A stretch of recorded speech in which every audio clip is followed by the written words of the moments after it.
exacto. Sí, en mi caso particular fue así, eh, pero también los estudios de coaching me hicieron entender que no todo depende de uno, que no tenemos el control de todo. La docente se desvive por motivar al alumno, porque aprenda, porque se enganche con el tema, y a veces el alumno está teniendo alguna dificultad personal, familiar, propia, y a lo mejor no se engancha. Y a lo mejor el aburrimiento, vuelvo a poner comillas, viene por otro lado. El no engancharse con lo que está sucediendo en el aula tiene que ver con otro tema, sobre todo estos 2 años de pandemia. Había Sí, chicos que por ahí se quebraban y me decían, no veo a mi abuelo hace un año y me olvidé. Un chico, un día, estábamos, una pequeña anécdota, Carlos, si me sí, sí, sí, permitís. sí, Estábamos perfecto. practicando condicionales de segundo tipo. Así, Sí, de segundo y tercer what tipo, would sí. you do if...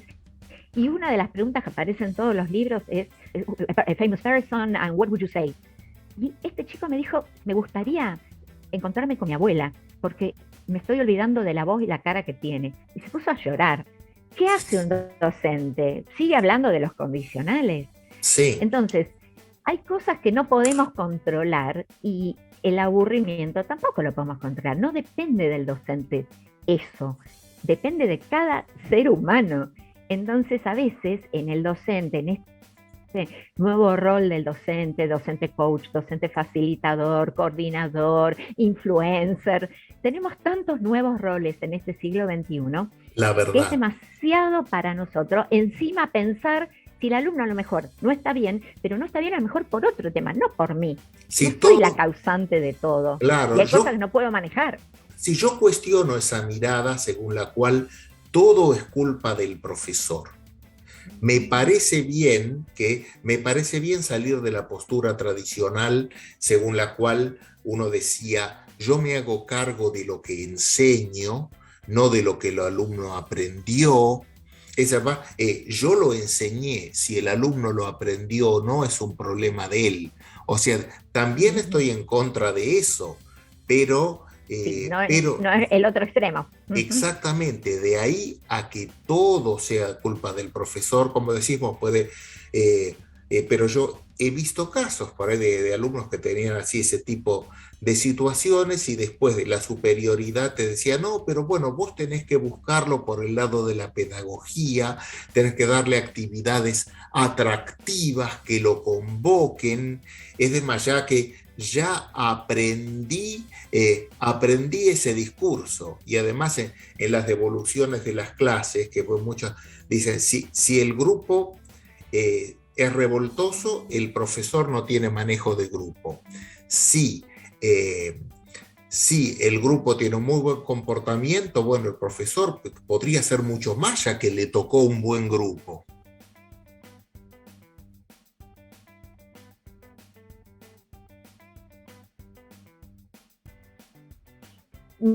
Mira, ahí yo siempre digo que prefiero un grupo que interactúe, que cuestione al docente, porque eso me obliga a aceptar ese desafío de cómo sigo adelante con mi plan, que Sí, muchas veces hay que flexibilizarlo y adaptarse, obviamente, sí. y no el grupo apático, calladito, que levanta la mano y dice sí, nada más cuando uno le pregunta algo, porque realmente a ese grupo yo no sé si realmente está aprendiendo o está Sí, ahí en forma, en estado zombie. sí, sí, Estado zombie. yo tuve experiencias así de ver, por ejemplo, de ver todos callados, yo explicando de qué se iba a tratar la modalidad preuniversitaria en Buenos Aires, en un grupo de quinto año. Mm, Yo había explicado cómo iba a ser el parcial y con detalles y más, todos escuchándome y asintiendo. La clase siguiente, en un recreo, o mejor dicho, yo estaba en otra hora con otro curso, viene una chica para anotar y me pregunta de qué se iba a tratar el parcial. Y yo le dije, bueno, pregúntale a cualquier compañero porque ayer lo expliqué muy bien. No, no, nadie sabe nada. claro, claro, Y, por eso.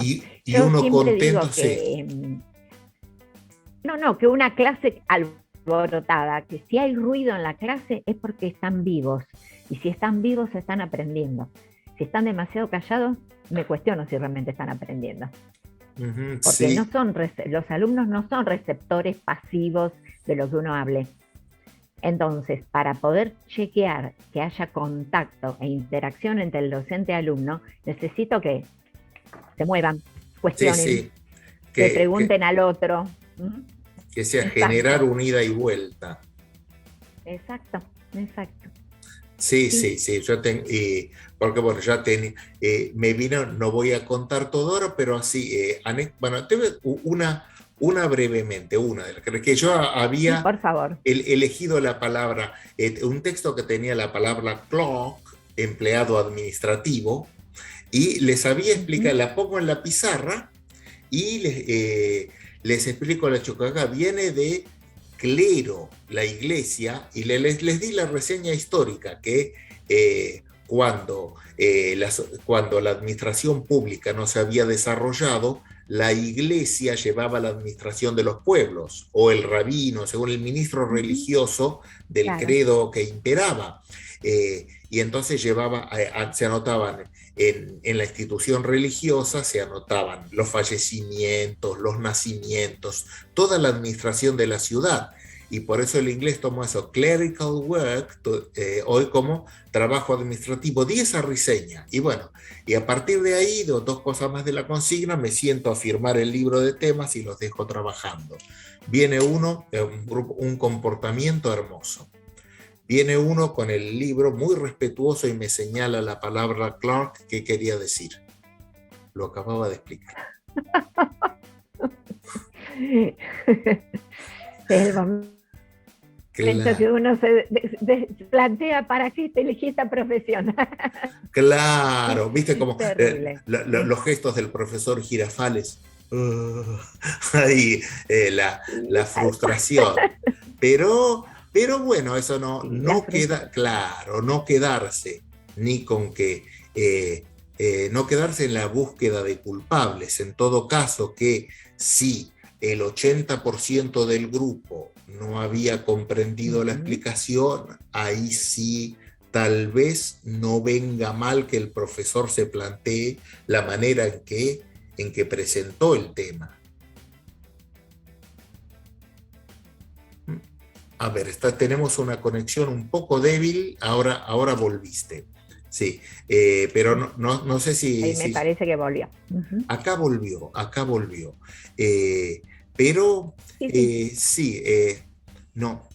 eh, Voy tomando como denominador común el hecho de ir más allá de la apariencia, ir más allá de la apariencia de que todo va bien, si hay un silencio respetuoso, o que todo va mal si hay movimiento, si hay algún ruido que le pueda resultar molesto al docente. ¿No? Que lo que Eso estoy totalmente de acuerdo. Ujú. a veces lo que Muchas está. veces el docente no le gusta el ruido y quiere a los alumnos quietitos, sentaditos, por eso no juegan, porque bueno, si hay problemas tengo que salir de mi zona de confort. Y bueno, no estoy criticando a nadie en particular, pero no todo el mundo está dispuesto a decidir qué hacer en caso de tener que salir de esa zona de confort.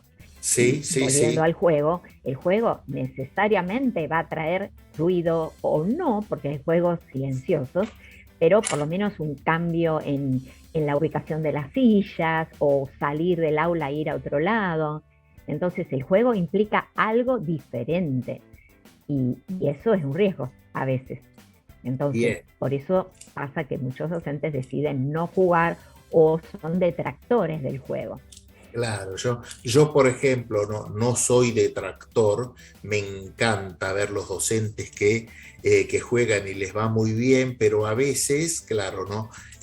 Estoy en los que deciden no jugar por ese miedo. Pensá que en francés el miedo y peor son un par mínimo, y hay una canción que cantaba Serge Reggiani que decía, la peur, voilà le pire. Decía, el miedo, he aquí lo peor. ¿Mm? Y justo en francés con un par mínimo, la peur, voilà le pire. ¿Mm? Y, La peur. claro, y sí, entonces ahí ya siguiendo con esta línea de los juegos que me parece interesantísima, y me imagino que a los que nos están viendo también. O sea, el juego es lo hemos hablado fuera de aire, como se dice en radio y televisión, pero es para aprender un tema o para practicar lo que ya se sabe. Acá algo has contestado, pero ahí te invito a desarrollarlo. Sí, en realidad los juegos pueden servir para cualquier cosa que el docente decida que puede servir el juego. Es decir, puedo intentar introducir un nuevo tema y en vez de el típico docente que se para adelante y escribe en el pizarrón, present perfect, have, y simplemente le da las reglas al alumno, ¿por qué no hacerles hacer un juego y decirles, bueno, usen esto? Y después, ¿qué les pareció? ¿Y por qué han usado esto? ¿Y esto por qué? Y hacerlos desarrollar el pensamiento crítico con respecto a eso nuevo, a esa, digamos, ya sea frases o vocabulario o gramatical que estamos utilizando, es una forma de introducir. El juego es lo ideal, porque yo siempre le digo a mis alumnos que cuando juegan, se activa el disco rígido y en el fragor del juego utilizan estructuras que ni ellos sabían que las tenían, pero como están tan entusiasmados participando del juego, utilizan la estructura y uno como docente, que tiene que ser un observador, dice, usó, no sé, me pasó una vez, modals in the past. La sabían, porque lo estaban usando muy normalmente, como algo que lo tenían internalizado y ni ellos mismos se daban cuenta. Entonces el juego en realidad cumple múltiples funciones y desde el punto de vista de lo que es el estudio de la lengua, lo podemos aplicar en distintas oportunidades. A veces simplemente porque vemos que están un poco inquietos, una clase muy larga. Yo tengo, por ejemplo, un First Certificate de 2 horas y media, de 7 de la tarde a 9 y media de la noche. La gente ya a esa hora está destruida, yo también. Entonces, cuando yo misma siento que ya no doy más, bueno, arriba, vamos a hacer un juego. Y simplemente el hecho de moverse, uno ya sabe por las neurociencias, que es llenar el cerebro. Entonces, a lo mejor el docente solamente utiliza el juego para oxigenar el cerebro y poder continuar con la clase. Son 5 minutos y ya está. Entonces tiene muchas utilizaciones. Claro, aún un juego, como decías hoy, que no tuviera que ver con el idioma, de unos segundos que oxigenó el cerebro y después lo activó por el resto de la clase, entonces mirá si no cumplió un propósito. Exactamente. Aparte todos sabemos que the attention span del alumno, o sea, todo el periodo de atención del alumno cada vez es más corto.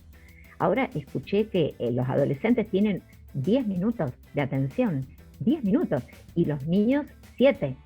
Entonces, mira, si no tenemos que cada tanto hacer un corte y cambiar. Y a lo mejor un juego en el medio logra, presten atención y ahí volvemos a la actividad gramatical o de vocabulario o de repaso que estamos haciendo. Sí, mira que el aporte de las neurociencias en este caso es fundamental. Sí, ahí está, otra tan cuestionada por muchos y por desconocimiento, el tema así de las neurociencias. Muchos la hemos visto con desconfianza simplemente porque no sabemos. Sí. Pero bueno, en este momento está haciendo grandes aportes. Yo no es mi área de expertise, digamos. Pero está haciendo grandes bastante aportes. Y bueno, sigo estudiando porque me interesa mucho. Sí, grandes aportes y que ya cosas que llegan para quedarse. A hablar también desde lo socioemocional o también como... también hay como el tema desde el punto de vista del cerebro, para decir que el cerebro quiere una apertura, un desarrollo y un cierre, y si uno no respeta esa secuencia, al cerebro del alumno le hace ruido y rechaza, y por ahí, y eso se puede ver en algún comportamiento porque boicotea lo que siente que no le está sirviendo. Sí, exacto, exacto. Y vos mencionabas el aspecto socioemocional. Si dijimos que el juego tiene que ver con la ludicidad y lo lúdico tiene que ver con el goce, la creatividad y la libertad, que es son capacidades inherentes del ser humano, imagínate qué importante es si un alumno está jugando, puede no motivarse a aprender, puede querer ir de la clase de ninguna manera. Entonces ya es una ganancia para el docente. Lo tengo acá, conmigo, está acá, está en mi clase y está listo para aprender lo que yo tenga que enseñarle después, o para repasar, o para practicar, o para hacer una prueba inclusive. Sí, Ya lo capté. Entonces, ¿por qué? Porque logré captar su emoción, que a mi criterio es fundamental, ¿no? Vuelvo a repetir, somos sí. seres tridimensionales, mente, cuerpo, emoción, y no nos podemos olvidar de que cada clase que armemos, cada plan, tiene que incorporar estos tres elementos en el aula. Ujú. Sí, sí, las tres. Mira, son tres dimensiones a varios niveles. Yo te hablé de introducción, desarrollo y cierre. Vos hablas de ¿Sí? cuerpo, mente y emoción. ¿Mm? ¿Cuánta, Uh -huh. tri- se hablaba también de presentación, práctica y producción, una Uh -huh. etapa de la metodología, cuánto la división en tres. Así que en tal caso, vos, hablando de captar la atención de los alumnos, vos has captado la mía, has captado mi interés y la verdad que te agradezco muchísimo que hayas venido acá, hayas dedicado tu valioso tiempo a venir a conversar con nosotros. No, yo agradezco muchísimo la invitación y que, bueno, poder llevar a todos los docentes esta claridad con respecto de moda, porque uno habla de gamification, pero tampoco, ni siquiera gamification implica simplemente jugar, porque en realidad gamification proviene del marketing, los Ajá. negocios, el hecho de ganar puntos o ganar un producto, o por ejemplo McDonald's que eligen el empleado del mes, de ahí viene gamification y se fue aplicando a la clase, a la educación, y en realidad es agregar elementos que no son, que son del juego, actividades que a lo mejor no tienen que ver con un juego, o sea que en realidad es como hacer creer al alumno que está jugando. El docente tiene por eso que planear muy bien qué juego elige para evitar la frustración, para evitar lo que dije al principio, un ganador y muchos perdedores. Entonces Que todo gane eso siempre el mismo. conlleva a un plan. ¿Mm? Sí, sí, que es salir de la zona de confort. ¿Cuánto hay para conversar? Así que, Sí. como digo, antes de despedirme de los invitados y de las invitadas, te pido la solemne promesa. Prometenos que vas a volver. Sí, prometo. Bueno, Sí, me encanta compartir con todos ustedes. sí, la verdad que Y sí, decinos. no, si me permitís, Carlos, quiero cerrar esto con una quotation de una frase que dice Mary Poppins. Si me permiten, la voy a decir en inglés y después la traducimos. Con Y me todo encanta, gusto. está en una canción, Sí, se llama espero. Spoonful of Sugar, pero prometo no cantar. Pero ella dice, in every job that can be done, there's an element of fun. You find the fun and snap, the job's done. En cada cosa que hacemos hay un elemento de diversión. Si encontramos esa diversión, el trabajo está hecho. Excelente, excelente. Así que te envío el abrazo a la distancia y hasta cualquier momento.